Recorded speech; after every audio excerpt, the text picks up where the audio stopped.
பள்ளி மீட்புக் குழுவுக்கும் நாம் தமிழர் பிள்ளைகள் என்ன பேசுகிறார்கள் என்று குறிப்பெடுக்க வந்திருக்கக்கூடிய உளவுத்துறை அதிகாரிகள் அத்தனை பேருக்கும் சீமான் பள்ளியின் புரட்சி வாழ்த்துக்களும் வணக்கமும்.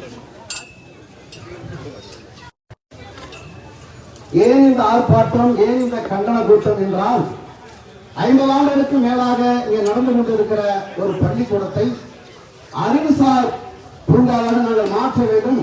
அதற்கு அதிராமண்டலத்தில் ஆக சிறந்த இடம் இதுதான், பள்ளி நடந்து கொண்டிருக்கிற இடம் இதுதான், இதை இடித்துவிட்டுதான் அதை நாங்கள் கட்ட வேண்டும் என்ற முனைப்போடு இருக்கக்கூடிய அதனை மாமன்றத்தின் துணைத் தலைவர் அன்பு சகோதரர் ராம குணசேகரன் அவர்களை கண்டித்து இருக்கிறார்.